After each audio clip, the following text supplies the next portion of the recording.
Bonjour, on est des étudiants en S2 à l'ICTA et on a un projet du coup de fin d'année qui s'appelle Autopilote et c'est un projet de voiture autonome à taille 1/10. Il faut savoir qu'on ne vient pas pour présenter un projet à faire, nous on vient pour présenter notre projet, voilà. Donc un peu, voilà, montrer ce qui est possible de faire. Donc tu peux passer si tu me laisses. Donc voilà, donc je vais te laisser présenter. Donc l'objectif c'est, comme toute voiture autonome, c'est qu'elle puisse conduire sur un circuit.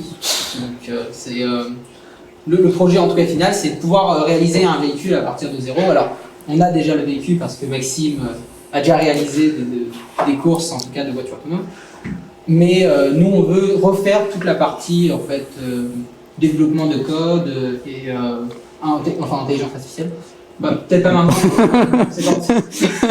Et on a plusieurs objectifs, du moins un bonus qui serait un dépassement propre de véhicule, c'est-à-dire que notre voiture, si elle est capable de dépasser, si elle voit un véhicule et qu'elle va plus vite que ce dernier, qu'elle puisse se décaler et pouvoir dépasser ce véhicule afin de gagner en fait des courses et tout en l'apprenant en s'amusant bien entendu. Voilà. Donc il y a deux autres personnes qui sont dans le groupe qui n'ont pas pu venir, mais voilà. Donc c'est un groupe de projets de S2. Donc tu peux passer à la prochaine slide si tu veux. Donc niveau plus technique, on va avoir du coup deux grandes parties, le hardware et le software. Donc sur la voiture, on va retrouver forcément un Arduino pour communiquer avec les moteurs et servomoteurs. Cet Arduino, il va communiquer avec le Raspberry Pi. Donc on fait tout tourner sur le Raspberry Pi en local.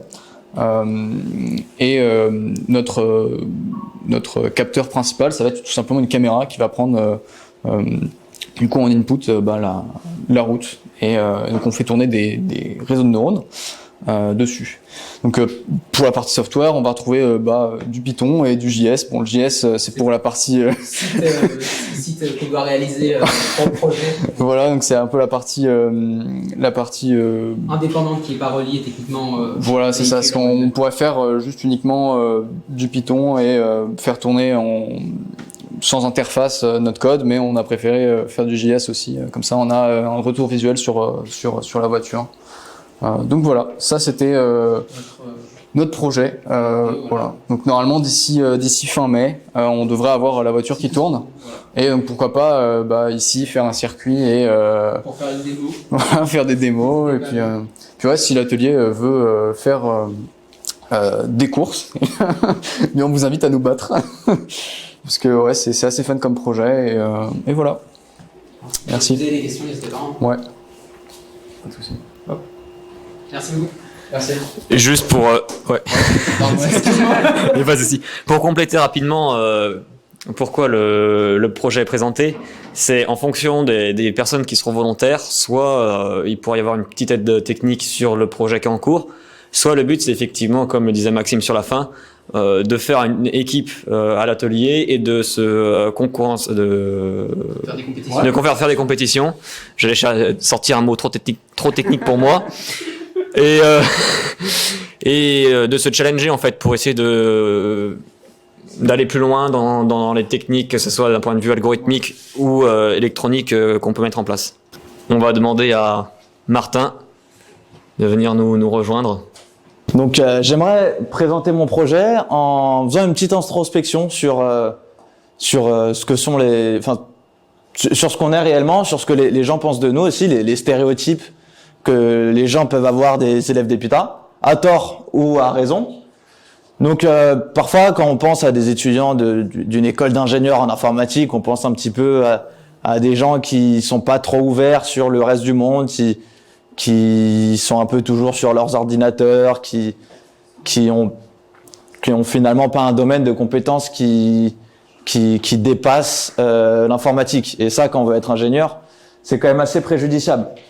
Donc, puisque un ingénieur ou un scientifique, c'est quelqu'un qui est quand même suffisamment curieux pour essayer de relever des défis. Et les très bons scientifiques n'ont jamais été ceux qui restaient dans leur domaine de compétences et leur zone de confort. Et donc, si les étudiants d'EPITA sont un petit peu réputés pour ça, je pense qu'il serait temps de changer la donne. Donc, finalement, pour moi, en tout cas, ce qu'on doit montrer en tant qu'ingénieur, c'est qu'on doit être curieux, qu'on doit s'ouvrir vers d'autres disciplines, et c'est par exemple ce que l'atelier permet de faire en faisant autre chose que uniquement de l'informatique. Donc, plutôt que de parler uniquement d'informatique, je vais vous demander de rêver un petit peu, parce que c'est important déjà pour les observateurs de l'école de savoir qu'on est capable d'avoir des projets qui sortent du cadre uniquement de l'informatique. C'est important pour nous aussi de pouvoir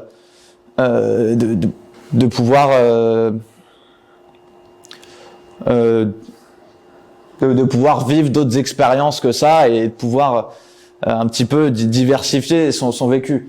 Et donc, qu'est-ce qui fait rêver les gens en général? Qu'est-ce qui a fait que... comment il s'appelle là, le gars qui était allé à la Station Spatiale Internationale? Thomas Pesquet, exactement. Qu'est-ce qui faisait que Thomas Pesquet était la personnalité préférée des Français? Qu'est-ce qui fait qu'Antoine de Saint-Exupéry nous a tous fait rêver? C'est le fait de voler. Et donc, pour ça, moi j'ai un projet un petit peu plus ambitieux que le groupe de Mathieu qui voulait faire une voiture autonome. Moi, je veux carrément faire un avion autonome. Alors, un avion en modèle réduit, hein, parce que j'ai pas envie d'avoir trop de problèmes et il y a quand même une petite contrainte budgétaire. Mais le principe, ce serait de faire un avion, un drone qui puisse être le plus autonome possible. Donc, ça a quand même un certain intérêt puisque quand on fait un projet, ça s'inscrit dans un cadre, évidemment. Donc, on peut voir que le marché du drone, puisqu'au final, tout objet qui vole avec personne à l'intérieur, ça s'appelle un drone.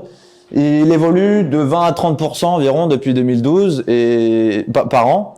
Et le marché s'agrandit jusqu'à atteindre 273 millions d'euros en 2015. Alors c'est un petit peu compliqué de lire, surtout ceux qui regardent en ligne. Je suis désolé, on n'y peut rien.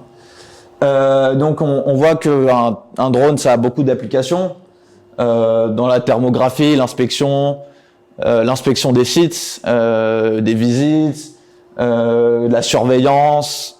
En fait, dans beaucoup de domaines d'application, on a un vrai besoin pour faire des drones, et je pense que vous et moi, on a les compétences pour mener à bien un projet qui soit intéressant. Donc ce serait un projet qui demanderait des compétences transverses déjà en ingénierie, parce que je vous ai parlé que c'était important d'avoir des compétences qui sortent du domaine de l'informatique, mais surtout qui touchent à l'ingénierie. C'est-à-dire que déjà il y a la gestion de projet, le management, le marketing aussi, puisque on a tendance à l'oublier, mais c'est important. Donc ça, ce sont des outils qui vont être importants pour l'avenir. Ce qui va être important aussi, c'est la physique, parce qu'on fait un putain d'avion. Donc ça nous demanderait d'avoir des compétences en aérodynamique, en mécanique, en résistance des matériaux. Je vous les cite pas tous, mais évidemment, ça demande beaucoup de compétences. Et aussi en électronique, puisque faut faire faut faire marcher un avion électrique, quoi. Donc c'est quand même pas si simple que ça. Et ça demande aussi pas mal de compétences en informatique. Je peux pas toutes vous les citer, puisque sinon j'en ai encore pour un quart d'heure. Mais globalement, c'est important de pouvoir réaliser une interface homme-machine qui soit concrète. Ça demande des connaissances très poussées sur les réseaux, sur les systèmes embarqués, l'IoT, tous ces domaines qui font stylé, mais auxquels les RH connaissent rien. Mais en tout cas, ça peut être des compétences qui pourront vous être utiles pour après. Et donc moi j'ai besoin de vous. Déjà j'ai besoin de l'atelier pour fournir, je pense notamment aux imprimantes 3D, aux différents matériels, à votre savoir-faire et aussi à vos outils. Et puis après je pense aussi j'ai aussi besoin de vous les étudiants, puisque j'ai besoin de cerveau. Donc ça fait que j'ai besoin de votre temps et de votre investissement aussi. Et je pense que vous tous aussi, vous avez besoin du projet.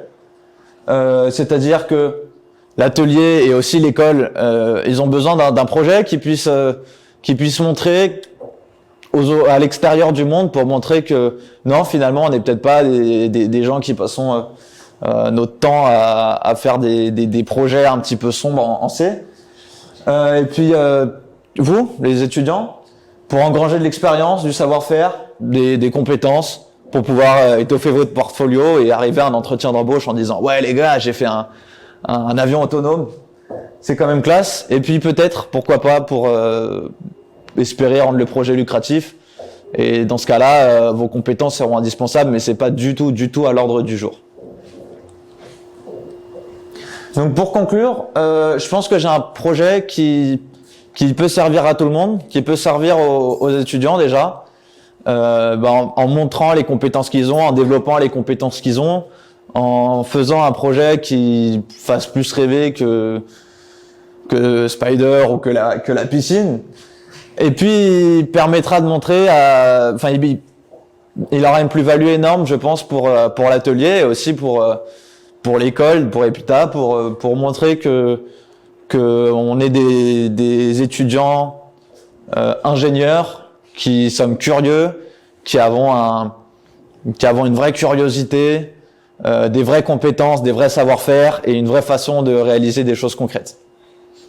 C'est tout pour nous. On se retrouve très prochainement. Vous avez toutes les dates. N'hésitez pas à passer encore une fois. Et sur ce, bonne soirée à tous. Bonne soirée.